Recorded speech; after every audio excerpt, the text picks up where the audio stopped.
साथियों, all India medical students association United से राष्ट्रीय अध्यक्ष और सीएचओ फेडरेशन से संरक्षक भरत बेनीवाल आपसे नमस्कार करता हूं, क्रांतिकारी सवाल पेश करता हूं। जैसा कि आप सभी साथियों को पता है कि लगातार संघर्ष कम्युनिटी हेल्थ ऑफिसर साथी है जो जिनको मैंने गोद ले रखा है, मेरे छोटे भाई बहन है, सभी के लिए लगातार लड़ाई चल रही है, बड़ा आंदोलन की तैयारी चल रही है और जो कुछ चीजें और समस्याएं आ रही थी उनको लेकर मैं काफी दिनों से लाइव आ रहा हूं, एक तरीके से वीडियो डाल रहा हूं साथियों। चूंकि मैं देखना भी चाहता था कि भाई देखिए, जैसे संगठन की बार बार बात चल रही थी, 1 तारीख को प्लानिंग थी पहले संगठन की बड़ी बैठक करने की, लेकिन चक्कर क्या हुआ सभी को पता है। यूनियन का जो कार्य था, जो संगठन का कार्य था, उसको किसी पेंडेंसी क्यों आई, उसका रीजन ये था कि हम लोगों ने एप्लीकेशन लगाई थी 1 तारीख को क्या है बड़ी सभा करने के लिए, लेकिन हम लोगों को सभा के लिए अनुमति नहीं दी गई। उन्होंने ये कहा कि 100 से 150 लोग हाईएस्ट आप बुला सकते हो, उससे ऊपर की संख्या अभी इकट्ठे नहीं कर सकते क्योंकि कोविड जो है वो वापस हावी हो गया है। और जबकि ऐसी कोई विशेष बात हमें लगी नहीं और कई लोग तो ऐसे है कि भी काफी लोग तो रैलियां निकाल भी रहे हैं, यहां तक कि राहुल गांधी जी भी रैली निकाल सकते हैं इतने लोगों के साथ, तो हम क्यों नहीं। हमने सरकार से ये बात रखी, लेकिन जयपुर के जो मेन एरियाज हैं जहां जहां रैली निकालने की बात होती है, शहीद स्मारक को छोड़ के, शहीद स्मारक पे 100-150 की परमिशन इजीली मिल जाती है लोगों की, उस पर हाईएस्ट 200-300 से ज्यादा लोग कोई भी इकट्ठे भी नहीं हुए इन दिनों में, आपको पता है। और वहां पे आती भी संख्या बल 500 से ऊपर आ भी नहीं सकता शहीद स्मारक पे। लेकिन चूंकि हमारी संगठन की बैठक करना चाह रहे थे, प्रदेश स्तरीय पदाधिकारी सम्मेलन करना चाह रहे थे, उसके लिए एक उचित स्थान भी अच्छा होना चाहिए था। दूसरा जो पूरा तैयारी से और पूरे सिस्टम से हम लोग इस प्रोग्राम को करना चाह रहे हैं, इसीलिए इसको लंबा खींचा था कि 1 तारीख को करेंगे, बड़े स्तर पे करेंगे। लेकिन जो है सरकार ने इसको रोकने का प्रयास किया, लेकिन कोई दिक्कत नहीं है साथियों, जल्दी हमें परमिशन मिलने वाली है और काफी हद तक इसमें हमें सफलता भी होगी। तो एक बार हम लोग इसमें प्रदेश स्तरीय पदाधिकारी सम्मेलन करेंगे, यानी कि जितने भी पदाधिकारी हैं जो आप लोगों ने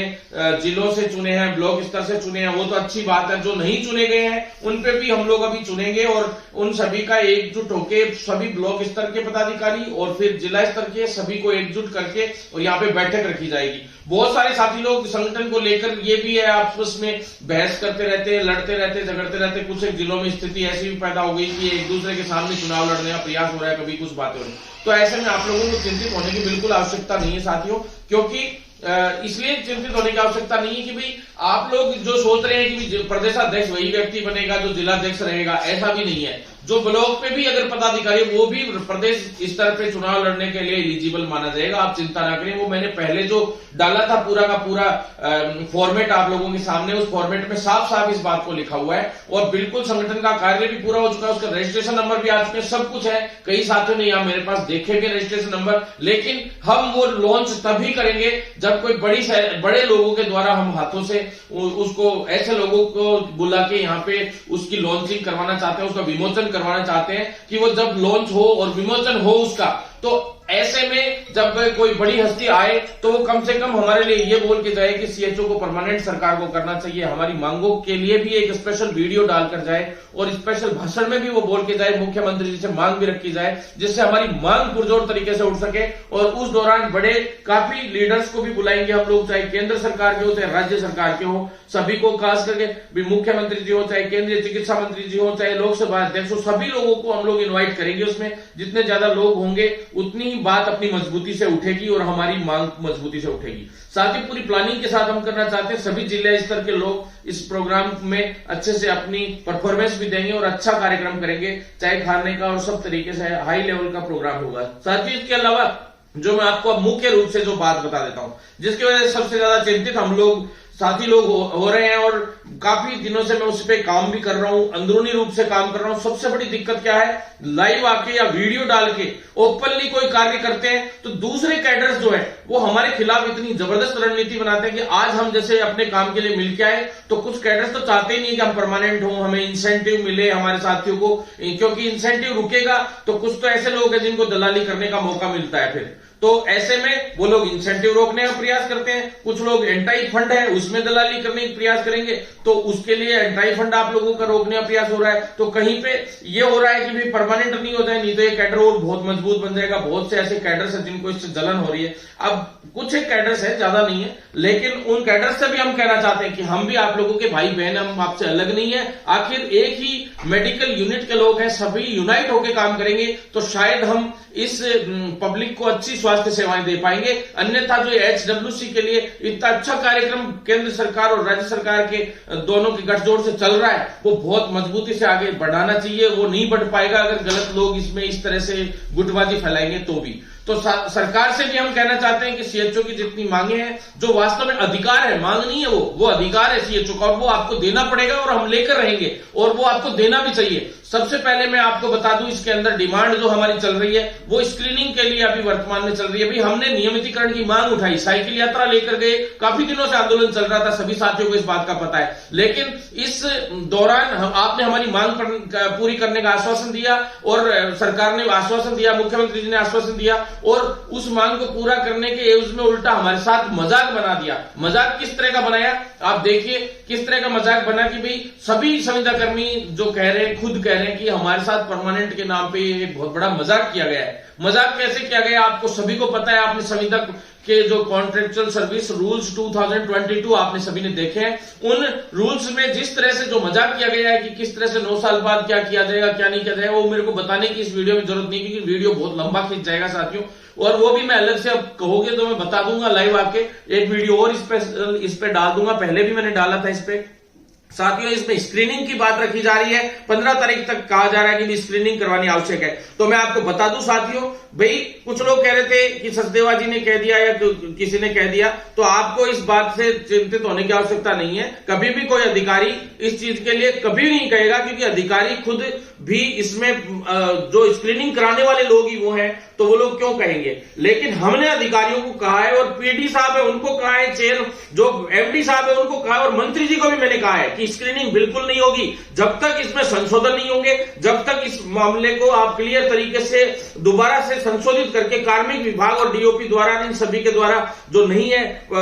DOP फाइनेंस हो, DOP लॉ हो, चाहे DOP का खुद का हो, पूरा सिस्टम और स्वास्थ्य विभाग सभी के द्वारा दोबारा से संशोधित करके जब तक राज्यपाल से मोहर लग के और CM के हाथ से अप्रूवल होकर नहीं आएगा पूरा मामला, तब तक हम नहीं मानेंगे और हम लोग स्क्रीनिंग नहीं करवाएंगे। तो आज हमारी बैठक भी हुई, कल भी हम MD साहब से, PD साहब से मिले थे, मैंने ट्वीट भी किया था। रेगुलर ट्वीट के माध्यम से हर एक बात आप लोगों के सामने में डाल रहा हूं, आप लोग देख भी रहे होंगे। साथियों मैं तो लाइव इसलिए नहीं आया था कि मैंने बताया कि मैं देखना चाहता था कौन कौन क्या क्या करता है, लेकिन कुछ नहीं, सिर्फ गुटबाजी जरूर चलती है, बाकी करना कोई नहीं चाहता। गिने चुने साथी लोग हैं जो एक्टिव है इस चीज में। बाकी ज्यादातर को तो ये रहता है कि कैसे तो किसकी टांग खींची जाए, कैसे किसके साथ कौन से अध्यक्ष पद का चुनाव लड़ा जाए, कौन सा नहीं लड़ा जाए। साथियों चुनाव भी लड़ना आप ही का CHO संगठन है, ये किसी और का नहीं है। हर एक CHO राजस्थान का अपने आप में प्रेसिडेंट है और अपने आप में बहुत बड़ा क्रांतिकारी है, ये तो मैं आपको क्लियर बता देता हूं। और एकजुट होकर इस लड़ाई को लड़ेंगे। स्क्रीनिंग के मामले में मैं बता दूं, न्यायालय में भी हम लोगों ने तैयारी कर ली है और साफ अधिकारियों से बोल दिया है कि हम स्क्रीनिंग नहीं कराएंगे। और आप लोग, पहले मैंने 50,000 के लिए मना किया था आप लोगों के, 50,000 वाले डॉक्यूमेंट्स पे कोई भी कॉलेज में साइन मत करना। किसी की मजाल नहीं है कि इंटरमार्क्स कम भेज दे या आप लोगों को फेल करने की कोशिश कर ले। हुआ किसी, जिन लोगों ने नहीं किया साइन उनको पूरे 50,000 मिले और जो बाकी के 10,000 मिले। आज उसी की वजह से कितने बड़े अड़ंगे, कई बार कहते लोग हमारा साथ नहीं देते। अरे भैया साथ दे रहा हूं, कोर्ट में भी जा रहा हूं, सब जगह तुम्हारे वाले मामलों में जांच बिठा दी, वहां शिकायत भेज रखी है। ये भी कह देता हूं कि मैं ट्रेनिंग फंड जो बचा हुआ है जिनका, मैं आपको आज चैलेंज करके कह रहा हूं 100% इस मंथ के अंदर अंदर एक भी बंदे का ट्रेनिंग फंड बच जाए, चाहे वो गवर्नमेंट कॉलेज का हो चाहे प्राइवेट कॉलेज का हो, जो भी बचे हुए हो, पेंडिंग हो, IFSC कोड किसी गलत चलेगा, सबका ट्रेनिंग फंड, टोटल लोगों का ट्रेनिंग फंड आ जाएगा इस महीने में, ये गारंटी है। तो मैंने साफ कह दिया कि आखिरी और फाइनल चल रहा है, अब इसके बाद हम 1% भी नहीं रुकेंगे। साथियों इसके अलावा आपको पता है इंसेंटिव का भी इशू चल रहा है, स्क्रीनिंग के बारे में बताऊंगा, लेकिन मैं पहले ये फंड के जो है इशू वो क्लियर कर देता हूं। इंसेंटिव के बारे में मैंने लिख के भी डाल दिया था और आज अभी आपको कह रहा हूं कि इंसेंटिव का जो लेटर डाला गया था, कई लोग कह रहे 2018 के हिसाब से डाला गया था, 2018 के हिसाब से तो अब डाला गया है, जबकि डिस्ट्रिक्टों में पहले ही जो है पूरा फंड देने के लिए लेटर भेजा जा चुका था सीएमएचओ लेवल पे, लेकिन उसको उन्होंने नहीं माना, उसमें भी स्थिति स्पष्ट नहीं करके उन्होंने वापस भेज दिए कुछ लोगों ने, और कई जगह तो इंसेंटिव पूरा मिल भी गया और कुछ कुछ जिलों में तो दे दिया, कुछ जिलों में रह गया, इसी तरह से चल रहा है, कुछ में ज्यादा काट लिया कई लोगों का इंसेंटिव। तो वो चीज है जो इश्यू जो है जो बहुत नुकसान करा रहा था कई लोगों के भी, हाँ कई लोगों को ज्यादा फंड काट लिया। तो ये फंड इसलिए भी काटे जाते हैं कई लोग कि आगे चल के लगातार उस चीज को मेंटेन करना चाहते हैं, कई दलालियों के चक्कर में, कई और चक्कर में कि भी हाँ इंसेंटिव में कुछ गड़बड़ हो जाएगी, अभी काटेंगे तो आगे चल के फिर कुछ ना कुछ देने लग जाएंगे या कुछ और। तो आप लोगों को इस चीज मामले में सजग रहना है, सचेत रहना है, आपका अधिकार है, आपका ट्रेनिंग चाहे इंसेंटिव हो चाहे सैलरी हो वो पूरी की पूरी आपको मिलेगी। सैलरी जिन लोगों की कोई पीएचसी पे लग गया था, कोई कहीं पे ट्रांसफर इश्यू की वजह से कई लोगों की 8-8, 9-9 महीने की सैलरी नहीं है, उनका भी मैटर कल मैंने मीटिंग में रखा था, आज वापिस रखा है। 100% सैलरी आपको पूरी आ रही है, बहुत जल्द अप्रूवल के लिए भेज दिया गया है, आपके सैंक्शन को सैंक्शन हो गया, होने वाला है पैसा आपका और बहुत जल्द आएगा। वो इश्यू के लिए एक अलग से मीटिंग करके कमेटी बनाई गई है और उस पर मंत्री जी के पास फाइल भेजी गई है, उसमें कि किस तरह से पेमेंट देना है। साथियों, मंत्री लेवल के स्तर पे इन चीजों पे निर्णय हो रहा है, इंसेंटिव वाले लेवल पे भी हो रहा है। मैं केंद्र सरकार के पास भी स्क्रीनिंग वाले मैटर में जा रहा हूं और इंसेंटिव के मैटर में जा रहा हूं, सैलरी के मैटर में जा रहा हूं, जितनी प्रॉब्लम्स है केंद्र सरकार यानी कि केंद्रीय मंत्री जी तक भी जाऊंगा, क्योंकि केंद्र सरकार से जब पूरा पैसा आ रहा है तो यहां क्यों काटने का प्रयास हो रहा है। दूसरी बात जो वो इनको नोटिस देंगे। दूसरी बात जो है स्क्रीनिंग क्यों करवाई जा रही है, जब 18,900 पे ग्रेड पे कैसे स्क्रीनिंग करा सकते हैं, जब 4800 पे ग्रेड के हिसाब से हमारे बात हुई थी, तो ये एक तरीके से 4200 के इक्विवेलेंट ले जाने का प्रयास कर रहे हैं। ये कतई नहीं होने देंगे, किसी हाल में नहीं होने देंगे। साथियों तैयार रहिए, आंदोलन होगा, बहुत बड़ा आंदोलन होगा, जो 4200 पे ग्रेड के हिसाब से नहीं 5200 के हिसाब से हमने फाइल चलवाई थी राजस्थान से। अब राजस्थान सरकार में कुछ 1-2 बाबू बैठे जिन्होंने बड़े जो कैडर्स थे उनकी तक की सैलरी इतनी डाउन करके कॉन्ट्रैक्टर सर्विस रूल में नेगेटिव तरीके से उनको पेश किया। बहुत ही गलत था, किसी से पूछा नहीं गया, किसी भी संगठन के पदाधिकारियों से वार्ता नहीं हुई या कुछ भी नहीं पूछा गया, और एक बाबू ने ऐसे इस तरह से बचकाने ढंग से ये फाइलें बना के भेज दी और उसको अप्रूवल करने का प्रयास हुआ। बहुत गलत है, दुर्भाग्य की बात है। तो साथियों इसमें करवाएंगे, न्यायालय में भी हम लोग जा रहे हैं, जो वकील साहब हैं उनसे भी बात हुई है, कम से कम 5 से 7 वकीलों से कंसल्ट हुआ है, इनवर्ड नंबर ले लिए गए हैं और कुछ एक थोड़ी सी जो इनवर्ड नंबर यानी कोर्ट में फाइल एक तरीके से लगा दी गई है और बहुत जल्द इसकी सुनवाई होगी। और हमने अन्य राज्यों का इसमें लिया है पूरा का पूरा लेखा जोखा, जैसे हरियाणा है तो हरियाणा में परमानेंट किया गया 4800 पे ग्रेड पे, या उड़ीसा के हिसाब से जो भी राज्य उनके डॉक्यूमेंट्स आपके पास जिसके पास भी उपलब्ध हो जिनमें परमानेंट कर दिया गया, उनमें किस तरह से परमानेंट किया गया उसके पूरे रूल्स की कॉपी आप लोग मुझे सेंड कर सकते हैं। मैंने भी काफी हद तक इकट्ठी कर ली है, ज्यादातर राज्यों हो सकता है मेरे पास नहीं हो, तो आप लोगों से निवेदन है कि आप लोग भेजें। और जिनके जो स्क्रीनिंग के मामले में जो कतई आप लोगों को स्क्रीनिंग के लिए नहीं करना है, बाइकआउट करना है, क्योंकि हमारे सभी कैडर्स से बात हो गई है, चाहे डीपीएम से लेके या जितने भी कैडर्स हैं, बीपीएम हो चाहे किसी भी लेवल पे हो, ये सभी लोग भी स्क्रीनिंग नहीं करवाएंगे। ये बात हमने सभी से रखी है कि भाई अभी नहीं करवा रहे हैं ये लोग भी, तो जब तक अपन को भी नहीं करवानी, किसी भी साथी को एक बार अपन बाइकआउट कर रहे हैं इसको, क्योंकि सरकार को भी पता रहना चाहिए कि हम लोगों को ये रूल्स बिल्कुल पसंद नहीं आए। सरकार को पता लग जाएगा ऑटोमेटिक जब हम इसको बाइकआउट करेंगे। तो साथियों इसकी पुरजोर तरीके से रखेंगे, न्यायालय में भी इस लड़ाई को आगे बढ़ाया जा रहा है, न्यायालय में सभी वकीलों से कंसल्ट किया जा रहा है। और कुछ लोगों ने क्या, अब बोनस अंक की बात है, तो बोनस अंक वाले में क्या किया, कुछ अंक जो थे उनको लेने के लिए जो पिटीशन फोन आए थे हमारे पास, कई साथियों ने कहा था बोनस अंक के लिए क्या करे बच्चा, तो मैंने बोनस अंक के लिए सुरेश धवल जी के पास बात रखी थी, वापस कल बात रखने जा रहा हूं, भाई क्या रहा क्या नहीं रहा। वो ऊपर जो है डॉक्टर पृथ्वी जी से भी बात कर रहे हैं इस मैटर पे, इस विषय पे इन लोगों की बैठक भी हो रही है। जब है जो नर्सिंग ऑफिसर के इक्विवेलेंट काम भी करते हैं उससे ज्यादा ही काम है अभी वर्तमान में, तो जो एसडब्ल्यूसी पूरा डील कर रहे हैं, तो नर्सिंग ऑफिसर के लिए तो जो थोड़ा सा ऊपर हो गया ये मामला, तो उसके हिसाब से तो इनको इजीली बोनस अंक मिल सकता है। तो साफ बात रखी थी हमने, डॉक्यूमेंट्स भी लेके गए हैं, जो कोर्ट में इन्होंने न्यायालय में लगाया था युवाओं ने, जितने साथियों ने, भाई उनका भी सिर्फ एक बार के लिए एक्सपीरियंस बना के देने के लिए बात कही गई है। अभी तक अनुभव प्रमाण पत्र के बनाने की बात कही गई है, अभी तक उसमें क्लियर ये नहीं है कि भी उनको बोनस अंक मिलेंगे ही क्या। तो अगर ये कोर्ट उनके इसके हिसाब से रखता भी है तो भी हमें बोनस अंक तो जो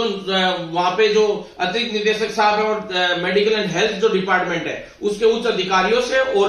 डॉक्टर पृथ्वी जी से सभी से बात रखकर मजबूती से बात रखी जाएगी, तब जाकर ही बोनस अंक मिलेंगे। और बोनस अंक के हिसाब से इन्होंने वकील जैसे चाहे जैसे कर लिए थे कई लोगों ने, तो कोई दिक्कत नहीं, अपनी मर्जी से उन लोगों ने किए। लेकिन इसमें हम लोग एक कॉमन तरीके से वकील जो है कुछ लोग जोधपुर में भी लगाएंगे, कुछ जयपुर में भी लगाएंगे, काफी वकीलों को इसमें बड़ा पैनल हम लोग मुंह उतारना पड़ेगा। परमानेंट के हिसाब से भी हम उतार रहे हैं इसमें, साथ में जो संविदा जो रूल्स बनाए गए हैं उनको भी चैलेंज करेंगे इसमें, और सारा काम हो रहा है, उसके लिए ग्राउंड बनाए जा रहे हैं। जो भी डॉक्यूमेंट्स की जरूरत होगी मैं आपको वापस ट्वीट के माध्यम से और वीडियो के माध्यम से आप सभी तक शेयर करूंगा। लेकिन ज्यादा से ज्यादा साथी लोग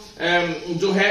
इस पूरे मैटर को आगे बढ़ाने के हिसाब से अपने जो कुछ चीजें हैं जो कंसल्ट करनी है तो सभी बैठ के जो पदाधिकारी उनसे भी कंसल्ट किया जाएगा और एक मीटिंग बड़ी जयपुर लेवल पे रखी जाएगी। तो आप सभी लोग तैयार रहे। अलग अलग जिलों में मैं जा रहा हूं, धौलपुर जिले में गया, अभी मैं भरतपुर होते हुए भी गया, तो जिन साथियों की प्रॉब्लम थी उनके लिए सीएमओ साहब से भी बात करने के प्रयास किया, लेकिन फिर उच्च अधिकारियों से फोन करवाना पड़ा क्योंकि वहां पे सीएमओ साहब ने फोन नहीं उठा पाए थे उस टाइम जब मैं था। कोई दिक्कत नहीं है, लेकिन जब भी कोई जो भी समस्या हो आप अपनी समस्या को हमारे व्हाट्सएप नंबर 9309393793 पे व्हाट्सएप करें और फोन भी उस पर व्हाट्सएप कॉल कर सकते हैं, जिससे क्या है हम लोग उसको पुरजोर तरीके से उठा सकें। सभी साथियों से इतना ही कहना चाहता हूं कि भाई ये जो स्क्रीनिंग का मैटर है इसको हमें सीरियसली लेकर करना है जल्दी से जल्दी। खास करके कॉन्ट्रेक्चुअल सर्विस रूल्स जो बनाए गए हैं उसको चैलेंज किया जा रहा है और सभी कैडर्स की एक मीटिंग हुई है हम लोगों की और सभी जो पदाधिकारी हैं प्रदेश स्तरीय उनका एक बड़ा सम्मेलन करने जा रहे हैं, तो उसमें